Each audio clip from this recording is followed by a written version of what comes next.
evening to all of you, and it is the second part of nutrition.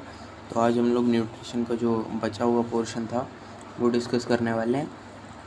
जैसे कि nutrition के दो main types थे, एक था ऑटोट्रॉपिक एंड एक था हेटेरोट्रॉपिक। हेटेरोट्रॉपिक जो था न्यूट्रिशन वो हम लोगों ने लास्ट वाली वीडियो में पूरा डिस्कस कर लिया था, बट बचा हुआ जो है ऑटोट्रॉपिक वो हम लोग आज वाली में डिस्कस करेंगे। एंड जो हमारा nutrition in animals and majorly in humans है उसको भी देखने का ट्राई करने वाले हैं। ठीक है, तो आगे बढ़ते हैं। न्यूट्रिशन हेटेरोट्रॉपिक में जैसा कि हम लोगों ने हेटेरो वर्ड से समझा था, हेटेरो वर्ड से क्या समझा था कि ये होता है अदर।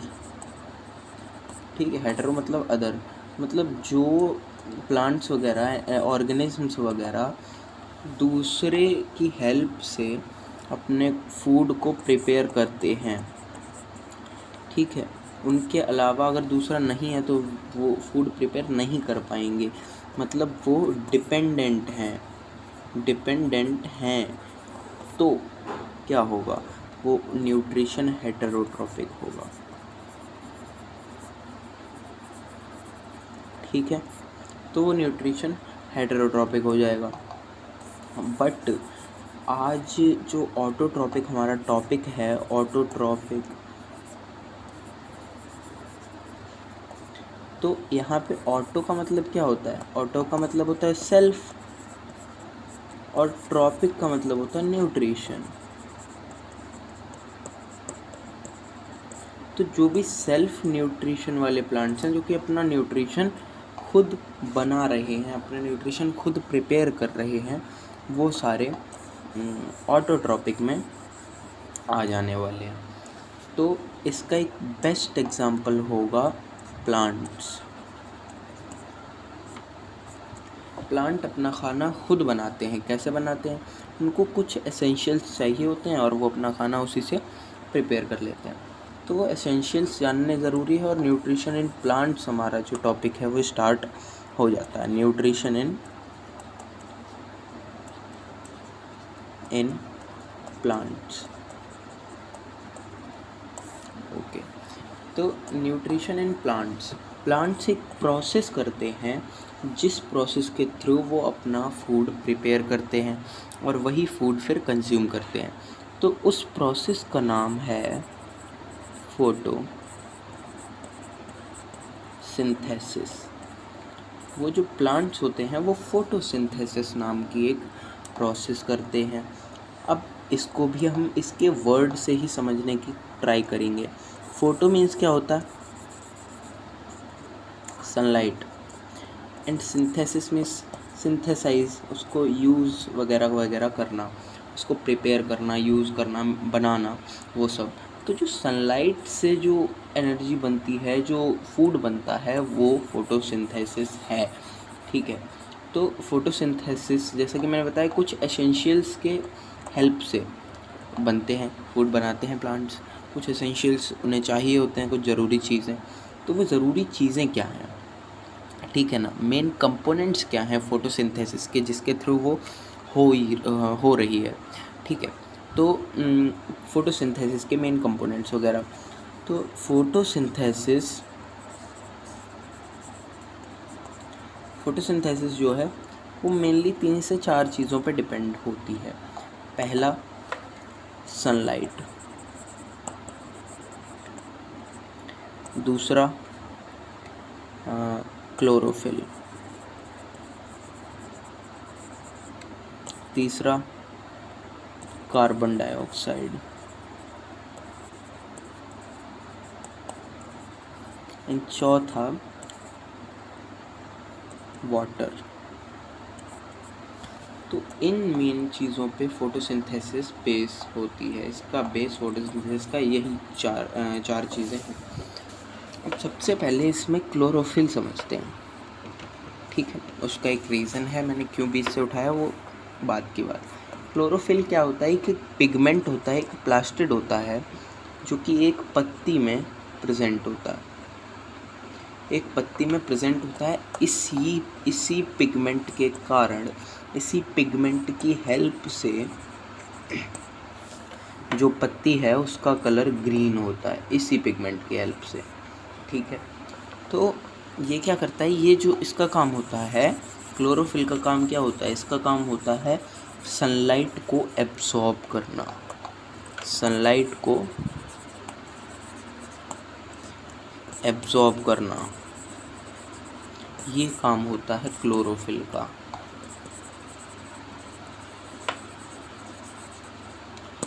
ठीक है, क्लोरोफिल का।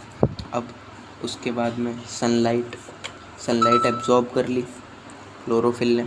अब उसके बाद में सनलाइट को क्या है, सनलाइट जो है उसको केमिकल, सन की एनर्जी को केमिकल एनर्जी में चेंज किया जाता है। ये दो चीज़ें हो गई, क्लोरोफिल और सनलाइट। अब सनलाइट को केमिकल एनर्जी में चेंज कर दिया, उसके बाद में कार्बन डाइऑक्साइड,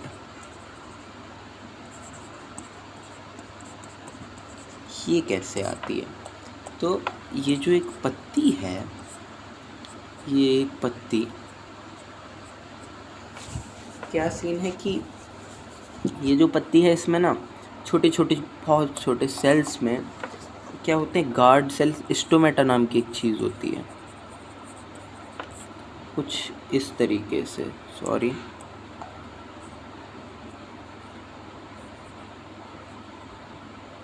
कुछ इस तरीके से। तो जब पत्ती को पानी वगैरह बाहर निकालना हो या कुछ भी गैसेस एक्सचेंज वगैरह करना हो, तो ये स्टोमेटा खुल जाता है, जैसे कि इस वाली डायग्राम में ये खुला हुआ दिख रहा है। बट जब ये बंद होता है तो ये ऐसे होके ये बंद हो जाता है, जिससे कि एक्सेस अमाउंट में चीज़ें बाहर नहीं निकल पाती हैं। ऐसे प्लांट कार्बन डाइऑक्साइड ले लेते हैं। Very good. और जो रूट्स होती हैं, रूट्स वगैरह, रूट में ये जो पोर्शन होता है ना बिल्कुल लास्ट वाला, ये इसको रूट हेयर बोला जाता है, रूट हेयर बोल लो या फिर राइजोबियम, राइजोबियम। तो इसका काम क्या होता है कि एक डिफ्यूज़न प्रोसेस के थ्रू, डिफ्यूज़न में क्या होता है कि हायर कंसंट्रेशन से चीज़ें लोअर कंसंट्रेशन में शिफ्ट होती हैं, नेचर का रूल है। तो उसी डिफ्यूज़न प्रोसेस के थ्रू क्या होता है, जो डस्ट पार्टिकल्स के बीच में जो पानी वगैरह होता है, जो कि हम लोग देते भी हैं और मिट्टी में होता भी है, तो वो जो पानी होता है उस पानी को राइजोबियम्स डस्ट पार्टिकल के हेल्प से क्या करते हैं, एब्जॉर्ब कर लेते हैं। और जाइलम नाम का एक टिश्यू, जो कि ट्रांसपोर्टेशन में पढ़ोगे आप लोग, जाइलम नाम के एक टिश्यू के थ्रू वो पानी नीचे से ऊपर पूरी प्लांट बॉडी में ट्रांसफ़र कर दिया जाता है। ये सब चीज़ें कहाँ पे, क्लोरोप्लास्ट में, प्लांट में क्लोरोप्लास्ट में, पत्ती में, जो पत्ती होती है ना, इसमें क्लोरोप्लास्ट चीज़ होती है, क्लोरोप्लास्ट प्लास्टिड है एक, तो उस प्लास्टिड में जाके स्टोर होती हैं, उस प्लास्टिड में जाके क्या होती हैं, इकट्ठी होती हैं जाके, और वहाँ पे फिर क्या होता है, वहाँ पे फोटोसिंथेसिस की रिएक्शन होती है, और क्या, एनर्जी वगैरह प्लांट को मिल जाती है। तो जो फोटोसिंथेसिस की केमिकल रिएक्शन है वो भी पूछी जाती है एग्ज़ाम में काफ़ी बार। तो वो रिएक्शन कुछ ऐसे है, देखना क्या क्या चीज़ें मैंने बताई, CO2 बताई, पानी बताया, ठीक है, ये चीज़ें बताई मैंने। और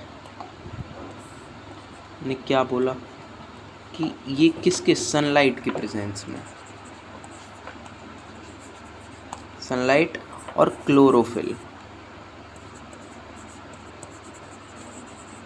इन दोनों चीज़ों की प्रेजेंस में ये पानी और कार्बन डाइऑक्साइड रिएक्शन करती है, और क्या बनता है C6H12O6 + O2। ये मेन चीज़, जो मेन प्रोडक्ट है हमारा, वो निकल के आता है ये, ठीक है। ये मेन प्रोडक्ट हमारा निकल के आता है। ये है फोटोसिंथेसिस की रिएक्शन। अच्छा, अब ये क्या चीज़ है? ये ग्लूकोज है, ये ग्लूकोज है। तो ग्लूकोज में क्या है कि वो एनर्जी देता है वगैरह वगैरह। तो ग्लूकोज बना लिया प्लांट ने, अब वो स्टार्च की फॉर्म में इसको स्टोर कर लेंगे। पैरेन्काइमास में इसको स्टार्च की फॉर्म में स्टोर कर लिया जाएगा। वहीं अगर मैं बताऊं तो जो ह्यूमंस होते हैं ना, हम लोग एनिमल्स में क्या होता है कि हम लोग स्टार्च खाते हैं और ग्लूकोज की फॉर्म में स्टोर करते हैं, ठीक है। बट प्लांट में उल्टा होता है, वो ग्लूकोज लेते हैं, स्टार्च की फॉर्म में स्टोर करते हैं। तो यही था न्यूट्रिशन इन प्लांट वगैरह। और जैसा कि मैंने स्टार्टिंग में बोला था कि ह्यूमंस का भी पढ़ने को मिलेगा, बट इस वीडियो में तो नहीं, क्योंकि ये थोड़ा लंबा हो जा रही है वीडियो। तो अगली वीडियो में देखते हैं उसको। Thank you so much. जो कुछ भी डाउट हो वो कमेंट सेक्शन में ज़रूर मेंशन करिएगा, और I will try to reply all of you. And channel को सब्सक्राइब करना ना भूलें। एंड जो वीडियो अगर पसंद आ रही हो तो लाइक ज़रूर से करें, अपने दोस्तों को भी शेयर करें, क्योंकि ये कुछ ऐसे टॉपिक्स हैं जो बोर्ड में थोड़ी प्रॉब्लम देते हैं पढ़ने के लिए, तो मे बी उनको हेल्प मिल जाए। और thank you so much. Bye.